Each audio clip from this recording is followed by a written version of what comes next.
Važi. Evo, dobar dan, ja sam Marina Zlatanović i danas ćemo govoriti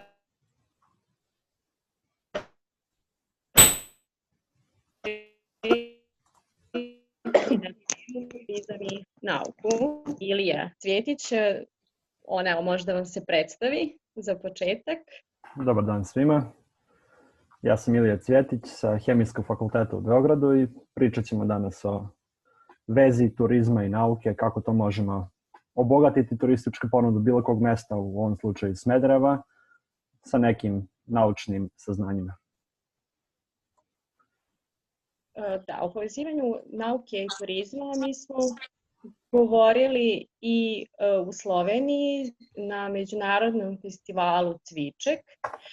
Cviček je naziv za vino koji je karakteristično u Sloveniji i dobija se mešavinog crnog i belog vina.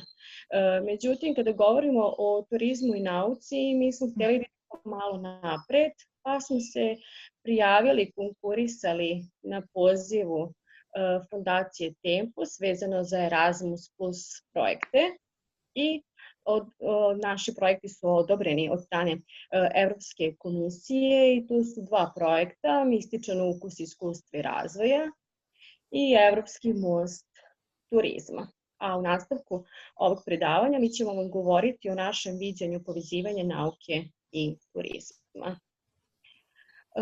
Možemo se najpre zapitati o kom gradu je reč. Kao što ste i čuli od kolege, danas govorimo o Smederevu i mogućnostima i potencijalima koje grad ima.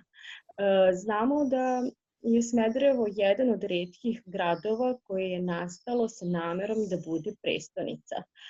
Naime, nije nastala kao većina ostalih gradova iz većih sela ili manjih gradova i jedna najznačajnija tvrđava nalazi se u njemu, to je Smederevska tvrđava.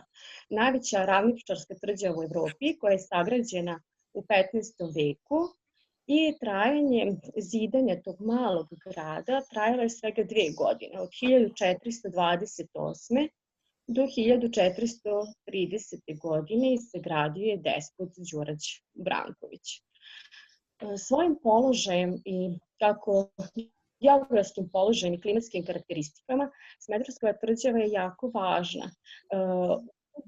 Je bila najznačajnija u periodu srednjeg veka i sama po sebi ona je dovoljna atrakcija za turiste, ali da li mi to možemo da ponudimo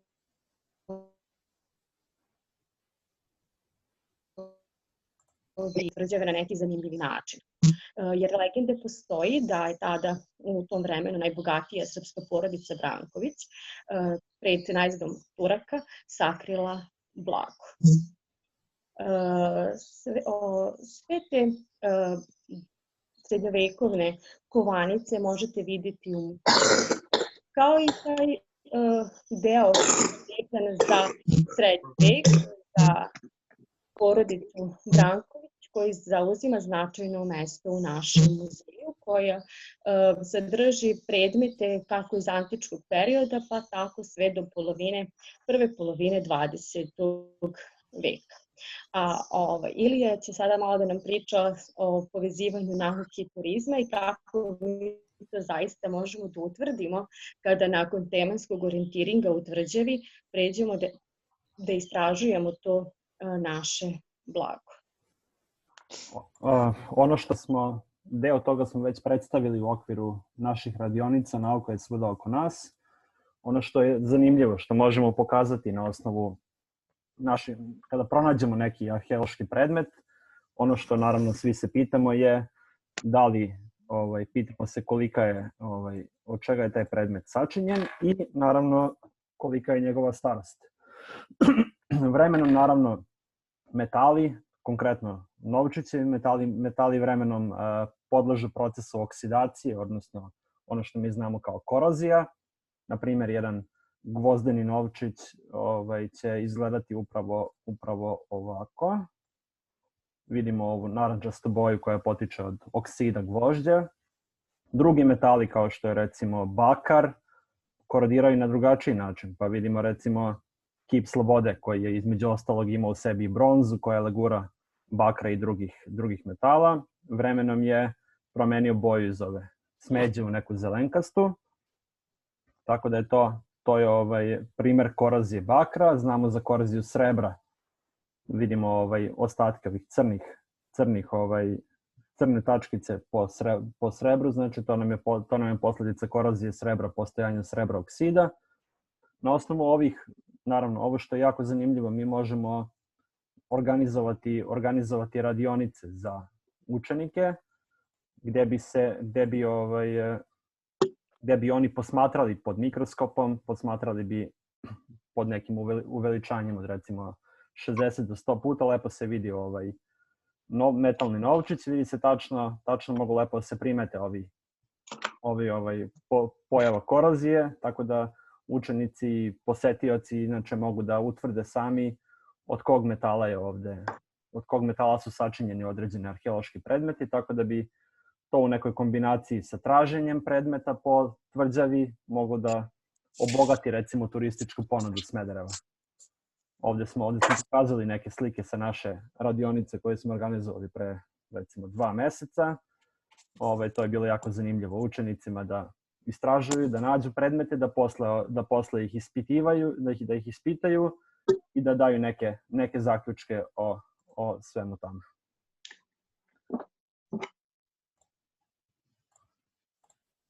Okay. Da, ovdje vidite na fotografijama kako smo povezali taj turistički potencijal Smederevske tvrđave, koja, kažem, zanimljiva je sama po sebi zbog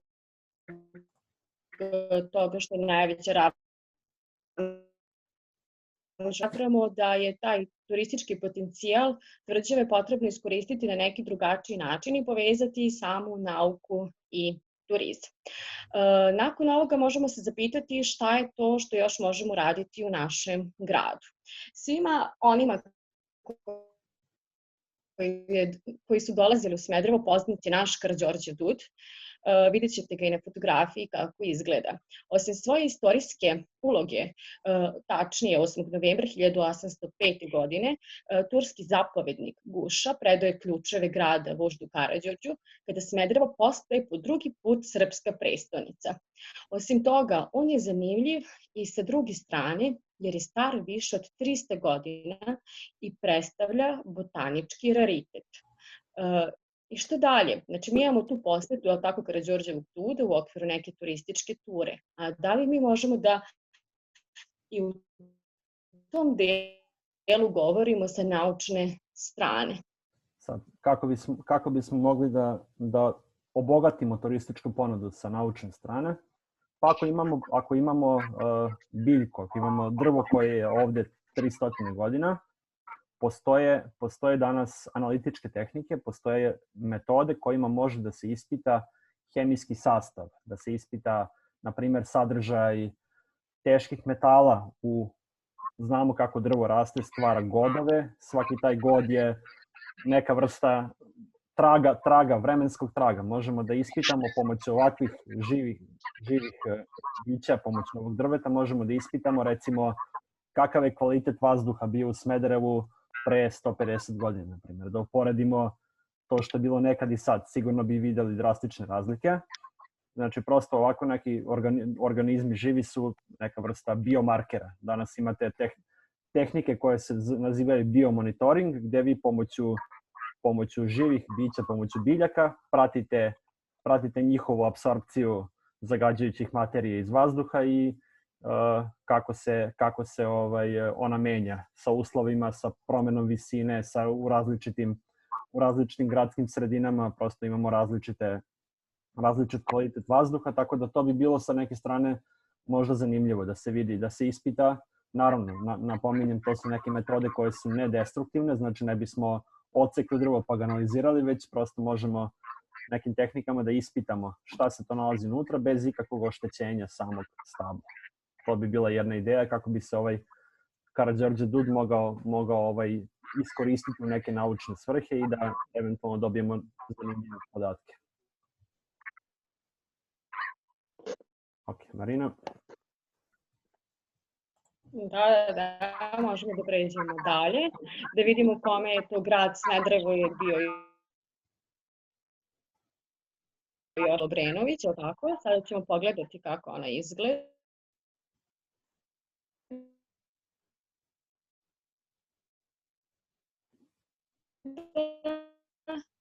Obiđu vilu Obrenović. Karakteristično za 18-20 služio njima za odmor. Ja samo molim da se isključimo mikrofone. Ok, hvala. Karakteristično, znači da su oni tu želeli da odmaraju, da je dinastija Obrenović želela da odmara u našem gradu i dvorski život je ustaljen za vreme kralja Milana i kraljice Natalije. Pored vile izgrađen je igralište za kriket i tenis koje je prvo u Srbiji. Sledeće što je zanimljivo i vezano za vinograde jeste autohtona sorta grožđa Smederevka, od koje se proizvodi i vino pod istim imenom. Vino je kiselkastog ukusa, u pitanju je bijelo vino i zbog tog svog kiselkastog ukusa uglavnom se služi u sodu, odnosno kiselu vodu. Vino proizvedeno od ove sorte grožđa nosi naziv Smederevka i proizvodilo se naime pre i nakon Drugog svetskog rata. Ali pošto je Smederevo, kažemo, poznato po vinu i autohtonoj vrsti grožđa, smederevski proizvođači vina su želeli da sačuvaju taj brend i zbog toga znamo da u centru grada postoji vinski grad. Karakteristično je od njega da je napravljen od bačvi koje su jako stare i tu možete probati različite vrste vina. Ali kako u tome da uspemo? Kako da vratimo stari sjaj Smederevke u našem gradu? O tome će nam naravno opet reći nešto više Ilija i nauka. Kako to uraditi? Prvo i osnovno, mi znamo svi znaju za sortu grožđa i vrstu vina Smederevka, čak i oni koji nisu Smedereva kao što sam ja. Znamo da različiti proizvođači i u Srbiji i u inostranstvu, recimo konkretno znamo iz Makedonije, imamo mnogo vina koja se naziva i Smederevka. Šta bi to moglo da se uradi da se taj brend zaštiti? Pa recimo isto ono što su radili recimo u severnoj Italiji. Imate poznata vina Bardolini koja su iz okoline Verone, gde se tačno zna, gde se mapira geografsko poreklo, gde se odredi njegova autentičnost. Sad, kako se to radi? Pa, radi se uz pomoć nauke. Vi analizom hemijskog sastava grožđa i samog vina možete da odredite takozvani polifenolni profil. Znači, mi imamo u vinu, imamo određene polifenole, znamo da imamo resveratrol koji je čudesni molekul koji je vrlo zdrav i ostalo. Znamo da je, pored toga imamo različite druge supstance. Na ovakvim aparatima, kao što vidite na ovoj slici, to su aparati koji su visoko sofisticirani, ali postoje u Srbiji i oni mogu da vam odrede vrlo tačno hemijski profil svake sorte, svakog grožđa i taj hemijski profil će se razlikovati za grožđe iz Smedereva i za grožđe iz Skoplja, na primer. Svaki pik, svaki signal je jedno jedinjenje. Sad, kombinacijom, to možemo da posmatramo kao otisak prsta. Prosto karakterističan je za polifenolni otisak prsta, karakterističan je za Smederevku. Iz Smedereva. Naravno, to može da se analizira pomoću statističkih metoda kao što je multivarijantna analiza i da se ti podaci, da kažemo, grupišu. Ovdje imamo jedan primer iz rada gde se vina iz različitih zemalja grupišu prema hemijskom sastavu. Pored toga imamo i druge vrste analiza kao što je masena spektrometrija. Imamo metode kojima možemo da merimo odnose izotopa najbitnijih elemenata kao što su ugljenik, vodonik, kiseonik, azot, sumpor. Možemo da merimo njihov njihov sadržaj, odnosno koliko se razlikuje izotopski sastav. Ovo je još karakterističnija metoda, još osjetljivija na geografsko poreklo. Znači, ovim merenjem odnosa izotopa vi možete da pratite da li sirovina odgovara finalnom proizvodu, odnosno da li je neko pravio kopiju vašeg vina. Naravno, gde bi tu bila najveća vrednost? Pa zaštitom geografskog porekla vi biste naravno veoma podigli kvalitet proizvoda, podigli njegovu, postao bi prepoznatljiv u svetu i naravno takvi proizvodi mnogo više vrede. Znamo takođe da je taj vinski turizam izuzetno zastupljen. Evo, Marina je spominjala taj festival, to vino slovenačko Cvičak. Oni imaju svoje vinske ture gde šetaju, gde to je vrlo je zastupljeno recimo u Sloveniji. Kod nas takođe imamo puteve vina koji mogu takođe da se dodatno promovišu, da privlače i strane turiste. Naravno, nekad kada sve ovo sa pandemijom COVID-a prođe, kada ponovo bude normalno putovanje i turizam i sve ostalo. Tako da ove izotop ratio mass spektrometri, ta merenje masenih, znači tom tehnikom možemo dodatno da potvrdimo autentičnost vina i to jedna i druga tehnika se recimo izvode na Hemijskom fakultetu u Beogradu. Moguće je mapirati hemijski sastav i tačno potvrditi da je to autentično smederevsko vino.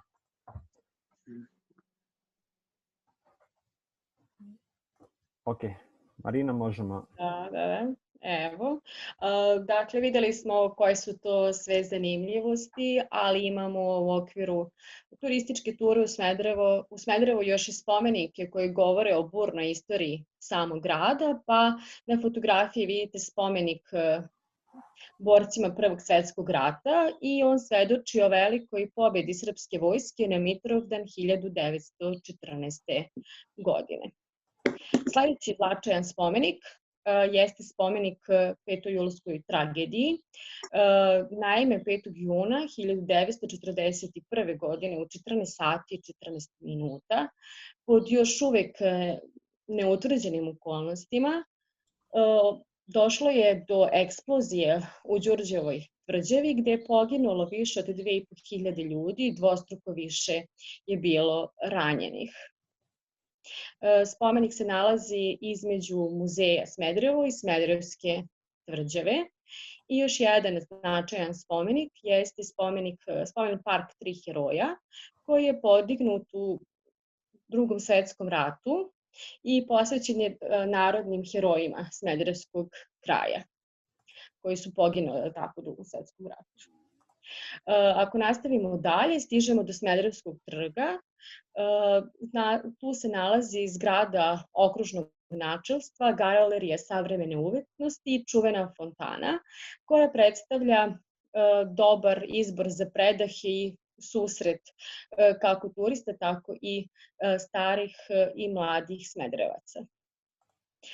Osim toga, Smederevo može da vam ponudi različite manifestacije. Jedna od njih jeste Smederevska jesen, koja se prvi put pojavljuje 1960. godine, a sa ciljem da se predstave svi proizvodi poljoprivredni, tako da govorimo i o bogatoj turističkoj ponudi, ali i o vinu Smederevskog kraja. I manifestacija se odvija svake godine u septembru. Ovde vidite fotografije kako to sve izgleda. Nakon toga značajni jesu i Nušićevi dani u Smederevu. Branislav Nušić je jedno vreme živeo u našem gradu i iz tog razloga želeli smo da dođe do popularizacije velikog dela Branislava Nušića. Iz tog razloga u našem gradu postoje Nušićevi dani. Osim toga, što je zanimljiva turistima, tvrđava u Smederevu nudi i pozorišni festival Tvrđava teatar koji se odvija pod vedrim nebom u gradu kraj Dunava.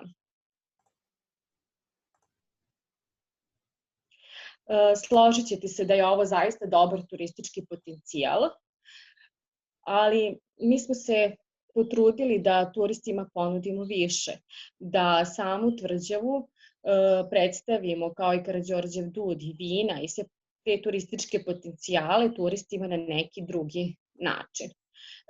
Kako? Pa kroz avanturu, da možete da osvojite tvrđavu i pronađete skriveno blago. Naime, da to ne bude obična turistička tura, nego da vi imate tematski orijentiring, da tražite blago, da upoznate sami našu Smederevsku tvrđavu i na taj način da oživite magiju srednjeg veka. Zatim da u okviru te turističke ture vi imate i edukaciju, odnosno da povežete tradiciju i nauku. Kao što smo čuli, nakon toga, nakon tog pronalaska blaga, vi biste mogli da tražite u stvari odgovor na pitanje da li to blago koje ste pronašli zaista pripada porodici Branković, ali možete da osetite i zabavu, da imate neke srednjovekovne igre, da se oprobate i u tim igrama. I ono što je najvažnije za savremenog turistu, da vi imate u deo gde ćete se prepustiti uživanju, odnosno da u srednjovekovnim odorama, ukoliko to želite, probate specijalitete našeg smederevskog kraja i vino sa pogledom na Dunav. Nadamo se da smo uspeli da vam približimo ove naše ideje vezane za turizam i nauku, odnosno da shvatite da duh tradicije na savremen način dozvoljava da živite prošlost, a nauka obezbeđuje da razumete svet oko sebe. Očekujemo vaše komentare, da vidimo kako se vama sve to dopalo i da li imate neke predloge. Ako neko ima neko pitanje, neku sugestiju, predlog, može da se javi, da uključi audio i da nam postavi pitanje. Imamo još malo vremena da to prokomentarišemo.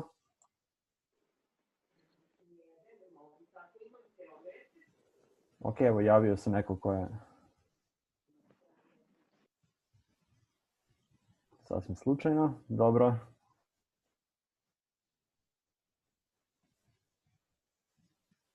Marina, mi ćemo ovaj video postaviti u okviru YouTube kanala Kluba Smederevo, pa možemo neke komentare ostaviti i tamo. Možda će tako biti publika slobodnija da nešto napiše. Tako da ovi možemo da zaključimo današnje predavanje ukoliko nemate neka pitanja, sugestije. Hvala vam na izdvojenom vremenu i vidimo se, nadam se, nekad uživo u boljoj prilici. Hvala vam. Prijetno. Očekujemo vaše komentare.